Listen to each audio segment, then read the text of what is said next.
Lispeth is a story written by Rudyard Kipling in 1886. It's about Lispeth, the chaplain's wife, and Richard.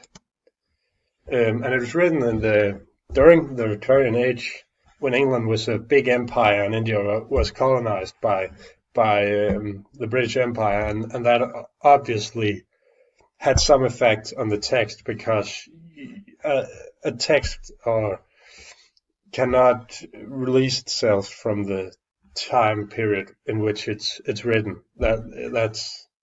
It can't do that. And Lispeth is a native girl, a daughter of two hill people, and her parents brought her to the mission where she got baptized, and that is probably some kind of future for her, not just to live at the hillside, at the countryside, with not many possibilities, and this is some kind of better thing for her.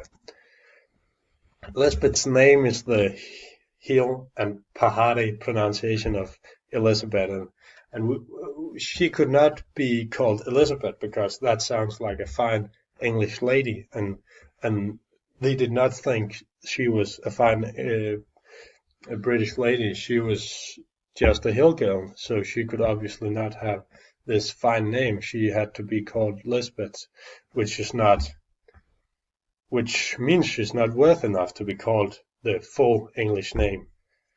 And she's obviously worth less in that time period because of her savage roots.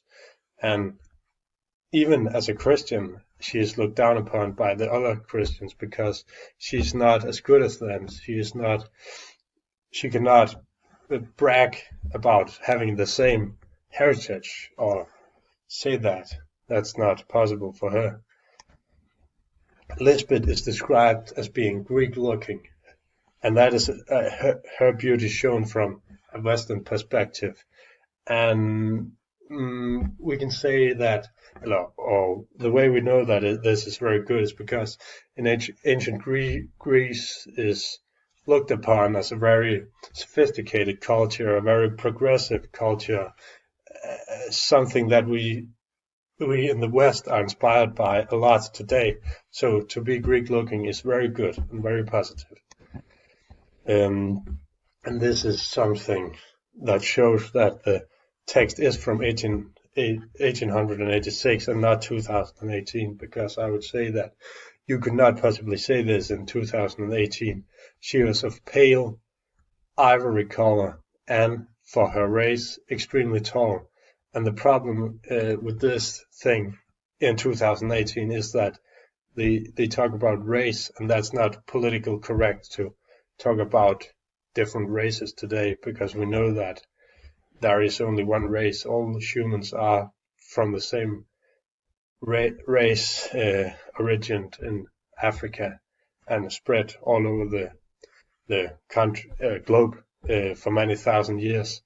And back then they probably thought that there were black people, Asian people, white people, and so on. There are different races, but today we have no different. The chaplain's wife is a good Christian, but we see her lying to Lispeth and hurting her a lot with her lie. And if you are a good Christian, you would probably not lie. But the chaplain's wife is doing it because she thinks that this is the best to do, to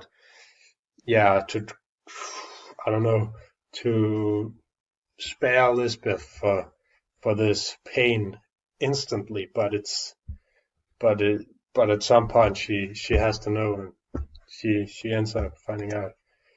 The Englishman is a young engaged traveler who was injured when studying, and Lispeth is he likes Lispeth and is amused by her feelings for her, but he still knows that he is way above her class and he cannot marry a hill girl like her, but he's probably still amused by her devotion to him, because she really loves him falls in love with him at first sight, actually.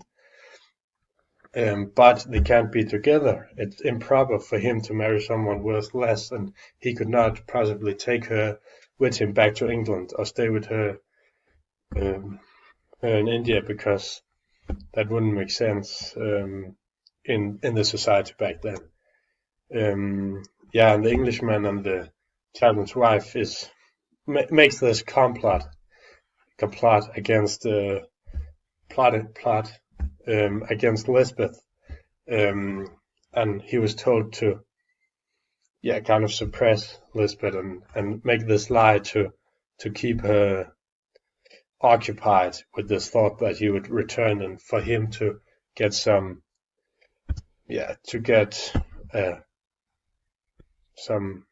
what can you say, to be able to travel home calmly, not disturbed by Lispeth.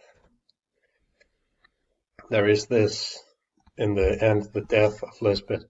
"I'm going back to my own people," said she.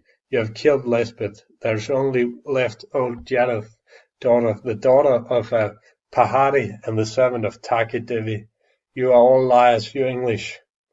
And that's her reaction to the lie, and obviously she is very hurt, and she has lived with the chaplain's wife for many years and served her, and maybe looked up to her as a Christian, as a good Christian she was, but now finds out the hollowness and maybe double standards of this Christian woman, and it meant so much for her, so she cannot possibly understand why they would lie to her about such a big thing. The environment is obviously upper class at the chaplain's wife. They are able to have servants, and she takes care of her children, along with other things. And it's a colonized and diverse India we see. But it's, for an Indian girl, it's a good thing to be able to serve. It's good to be near the Christians or white people in general in this manner, because often it would be a better than to stay in the countryside. It's told by a third person, omniscient narrator. Lispeth was very, very old woman when she died. That's an example of that. The language, there is used some irony, barbarous and most indelicate folly. That is a reference to her affair with the Englishman. A bit ironical, because we would not think it was to be such a big thing that she talked about her love to her, but for the chaplain's wife, it's a really big and insane thing. The language, Lispeth did not make use of the kind of rhetorical artifices which would remind one of typical genteel mannerism. And that is one of the reasons why chaplain's wife sees her as socially inferior. Themes of the text, Christianity is hypocritical. We see that a lot during the history. You don't always have to love your neighbor, but I don't know how to say that, but that's something you would say. Love for one's next is very central in the Christianity, but we don't see that from the chaplain's wife. Themes of the story is, one of the themes is cultural racism.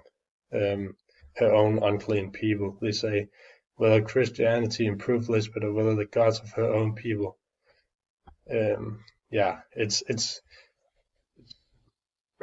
very, we would see it as racism, but back then it would be normal to write these kind of things, and that's very important to keep in mind. The moral of the story is not to lie. Lispeth, who was very beautiful, ends up becoming old and ugly and getting beat up by some woodcutter, and that was probably not what she thought her future would look like, and it's something she chose because she probably was so devastated and heartbroken by that fact that the Englishman would not come back for her, and she could not live with the chaplain's wife after all these things happened.